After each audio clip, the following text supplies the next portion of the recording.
Hello everyone, I am Yogini Shweta Mishra and today we are going to deal with the last topic of the first unit, that is Introduction to Yogic Practices, Sukshama Vyayam, Surya Namaskar and Asanas.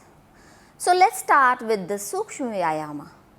Sukshama Vyayam is the system of the physical and breathing exercises which helps to sequentially work out all joints of a body to warm it up. This system has a strong purifying effect on body energy of a human. In this world, the oldest element in yoga, which is unknown to many yoga schools today, is Sukshama Vyayam, which was propagated, designed and developed initially by Maharshi Kartikeya Ji Maharaj of the Himalayas. He had great compassion and empathy for humanity and taught Swami Dhirendra Brahmachari, who in turn propagated it across the whole world. However, literature of the Hatha Yoga is full of references to the philosophical importance which is attached to the mudras and the bandhas. Both in India and abroad, many of the yoga schools in the modern era have ignored comfortably this aspect, maybe because of their own unfamiliarity and ignorance of this particular subject. Mudras and bandhas in fact are very complex. This can be only practiced by the modern yogis in the original form which is prescribed in the text of yoga such as Shiva Samhita and Hatha Yoga Pradipika. In the world, the most important and beautiful facet of yogic Sukshama Vyayam is that it is the only system of exercises where every body part such as every muscle, joint and organ is taken into consideration. Here is specific exercise or even a set of exercises which is linked with a particular kind of breathing in a particular kind of position, having particular point of mental concentration is recommended. Therefore, firstly we guard the head which is at the top, then the neck, the shoulders, wrists, elbows, arms, fingers and toes, the trunk, the hip joint, the knees, ankles, foot and toes. Hence, the sequence mentioned above, which actually covers from top to toe, is something which is very exceptional in the whole world. Thus, by its name, Yogic Sukshama Vyayam is only applied to the subtle body, which is prescribed to the gross body. One of the separate exercises which is successful in gross body is Sthula Vyayam. Sukshama Vyayam is same as those other gross exercises like running and swimming, several cultural and physical exercises. However, yogic Sukshama Vyayam is at a different footing. According to Indian traditional philosophy, it is only meant for those human beings who have the subtle body. Following are the important components of Sukshama Vyayam like breathing, concentration point. Actual exercise includes motion. Different kinds of breathing include very deep, very light or even very fast, mostly through nose or at times through mouth. Thus, it is just a brief of Sukshama Vyayam. Surya Namaskar. The Surya Namaskar or offering salutations to the sun is practiced in the early morning or evening facing the sun. The sun is the revered and celebrated deity for health and long life. Being the immensely radiant and life-giving force on earth, the sun is the representation of the invisible supreme power that nurtures and sustains the universe. A well-balanced growth of the body and mind alone is an essential prerequisite for a human being to live in the world, in peace and fulfill his or her aspirations. According to the sages of ancient India, a sickly body makes it impossible for the mind to reach the higher realms. In other words, a diseased body is a serious obstacle in the path of spiritual development. A healthy and strong body housing an undeveloped or diseased mind is not helpful either. A healthy body and a keen mind with the inner spirit in deep slumber are like a castle of sand prone to destruction by the gushing waves of the sea. What is ideal is to strive for balanced development of the body, mind and spirit to achieve perfection.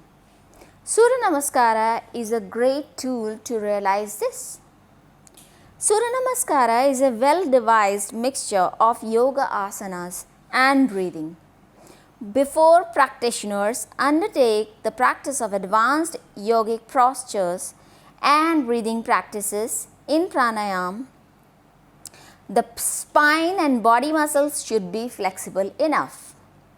The series of postures in Surya Namaskar reduce visceral fat, bring flexibility to the spine and limbs, and also enable the practitioner to breathe right. All in all, there are 12 postures, each stretching various ligaments and giving different movements to the vertebral column. The vertebral column is being bent forward and backward alternately with deep inhalation and exhalation of breath and a little of retention of breath in some cases. Whenever the body is bent forward, the contraction of the abdomen and diaphragm throws out the breath. When the body bends backwards, the chest expands and deep inhalation occurs automatically. In this way, the body becomes flexible and the lungs begins to function, which results in correct breathing. In addition, the mild but effective postures boost circulation of blood. At the same time, the sun's life-giving rays play on the man's body, sucking away the toxins along with perspiration, invigorating circulation and imparting life to the human organism. The life which the sun alone can give. The life-giving Surya Namaskar exercise renders the inflexible muscles and spine of a person devoid of any stiffness. Thus, Surya Namaskar is a boon for the mankind to attain perfect harmony between the body, mind and spirit. It is believed that Surya Namaskar should be practiced only during daytime facing the sun. But the fact is that it is not mandatory to practice Surya Namaskar before the morning sun. Busy office goers and other people can practice it at any time of the day or in the evening with an empty stomach. And in different schools of yoga, Surya Namaskar is practiced differently. While practicing Surya Namaskar, one's movements should be slow, not jerky. The breathing should be steady and rhythmic.